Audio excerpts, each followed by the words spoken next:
اهلا بيكم. رمضان كريم عليكم ان شاء الله. في الفيديو ده انا هتكلم عن مسلسلين، هما بيت الرفاعي اللي نزل منه 3 حلقات لحد دلوقتي، وصلة رحم واللي نزل منه 4 حلقات جامدين لحد دلوقتي. فخلينا ندخل في مناقشتنا على طول ونبدا بمسلسل بيت الرفاعي، او حاجه نسلك بيها اسناننا ونسخن بيها كده.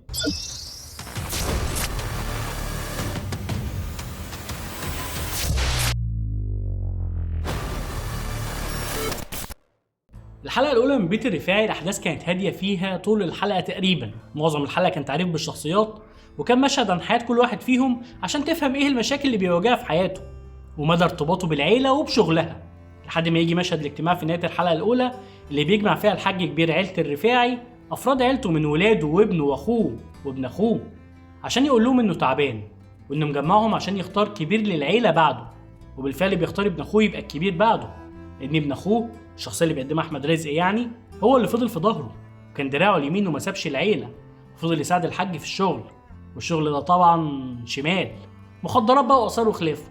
وطبعا الاختيار ده ما عجبش ولاد الحاج وخاصه دكتور ياسين اللي بيقوم بدوره امير كرارة، اللي من ساعه ما عرف طبيعه شغل العيله زمان بقى يستحرم حتى ياكل لقمه في بيت ابوه، وبالتبعيه فهو ساب ابوه وفضل يبعد ويشتغل مع نفسه، لكن في الاجتماع بيشد مع الحاج عشان خلى ابن عمه كبير عليه.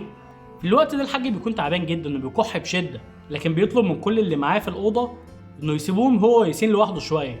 هو بيقعد هو وياسين بقى في الاوضه ويزعقوا قصاد بعض، كان ظاهر جدا مظاهر التعب الشديد على الحاج وكحته العنيفه. وفي لحظه بيدخل اخو ياسين تاني لاوضه الاجتماع هو وعمه، بيلاقي الحاج ميت ونازل دم من بقه وياسين واقف كانه هو اللي قتله، او ده اللي اتهيأ لهم لانهم كانوا بيزعقوا مع بعض لسه من شويه.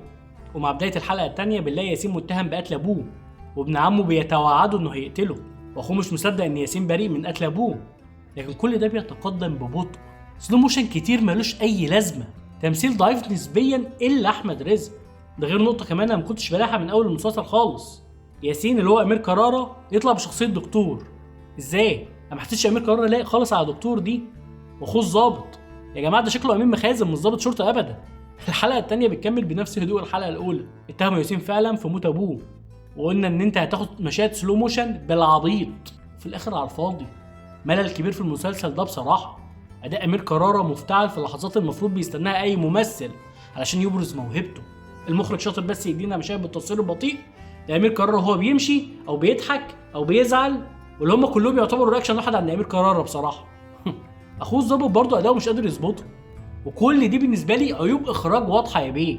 احمد رزق هو النقطه المضيئه في المسلسل ده، الباقي كله على الله. ال3 حلقات اللي نزلوا من مسلسل بيت الرفاعي مش مشجعين اطلاقا ليا ان نكمله، انا هديله فرصه كمان كام حلقه عشان ما ابقاش حكمت عليه بدري، فاستنى واشوف الحلقات الجايه يحصل فيها ايه. لكن لو هنمشي بنفس اسلوب السلو موشن ده فانا هستاذن وانسحب علشان مراره عندي بتنام بدري معلش. ونيجي لمسلسل صلة رحم واللي نزل منه 4 حلقات لحد دلوقتي. صلة رحم ده من بطولة اياد نصار ويسرا اللوزي واسماء ابو اليزيد. اتفرجت على ال4 حلقات ورايي فيهم انهم حلوين جدا وان كانت احداثهم قليله شويه. خلينا ندخل على مناقشتنا ونتكلم براحتنا عن المسلسل ده. المسلسل صلة رحم بيتكلم عن تأجير الارحام. الحلقه الاولى كانت حلقه بتدور حوالين التعريف بالشخصيات، وخاصه شخصيه دكتور حسام اللي بيقوم بدورها اياد نصار، بتوريك بقى ماضيه وزواجه بواحده اجنبيه اللي لما كبرت الخلافات بينهم خطفت ابنه وهربت بره البلد، فبيتعب نفسيا وبيبدا رحله علاج على ايد الدكتوره ليلى، الدكتوره النفسيه اللي عالجته من صدمه هروب زوجته وابنه واللي بيحبها بعد كده ويتجوزها، وبيكونوا كمان في انتظار بيبي بالفعل. لكن بيحصل لليلى في يوم نزيف، ولما حسام بيحاول يلحقها بتحصل لهم حادثه كبيره، بيموت الجنين على اثرها، وكمان بتضطر المستشفى انها تستأصل الرحم لليلى، يعني انتهى حلم انها تبقى ام. وهنا بنشوف حسام في الحلقه الثانيه بيبدا يدور على رحم للايجار عشان هو محتفظ ببعض بويضات ليلى قبل استئصال الرحم، فبيتعرض لعمليه نصب وتنتهي بسرقته. ودي كده يعتبر اهم احداث الحلقتين الاولى والثانيه من مسلسل صلة رحم.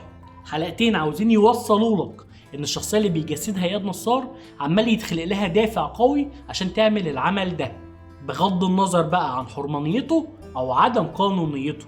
وفي الحلقه الثالثه بيبدا يحتك بدكتور شمال من بتوع عمليات الاجهاض دول، لما حاله من الحالات اللي كان بيعملها عمليه في عيادته تعبت بزياده في العمليه واضطر ينقلها للمستشفى. وهنا يبدا احتكاك حسام مع دكتور الشمال ده، واللي ممكن برضه بالنسبه له يبقى فرصه قدام عشان يطبق بقى اللي في دماغه. المسلسل جيد جدا يا جماعه، والتمثيل من اياد نصار ويسرا اللوزي واسماء ابو اليزيد كويس جدا جدا. في مشهد ليسرا اللوزي مع حسام لما عرفت انهم شالوا لها الرحم انا اشعرت فيه. برافو يا يسرا.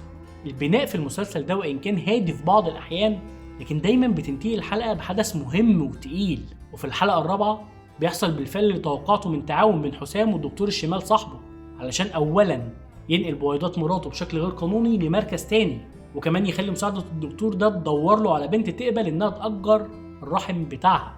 وبالفعل بيتعرض الموضوع قدام حنان اللي هي اسماء ابو اليزيد يعني، وبتفكر المسلسل لو كمل على نفس النسق ده او قدر يتصاعد كمان فدي هتبقى نقطة ممتازة في تقييم النهائي لمسلسل صلة رحم. المسلسل حلو فعلا، في مجهود في الكتابة وفي الإخراج وفي التصوير، في مجهود انك متبقاش قاعد ملان طول الحلقة حتى لو الأحداث هادية، هتكون ممتعة بالنسبة لك، هتكون شداك، هتفضل مقعداك. فبصراحة أنا أرشح لكم مسلسل صلة رحم إنكم تبدأوا تتابعوه. وبس كده، ده رأيي في المسلسلين دول بعد عرض أول 3 حلقات من مسلسل و4 من مسلسل تاني. يا ترى أنتوا شفتوا إيه؟ وإيه اللي أنتوا حبيتوه فيهم؟ يا ريت تشاركوني برأيكم في الكومنتات. لايك وسبسكرايب عشان ده فعلا بيساعد إننا نكمل. وبس كده، سلام.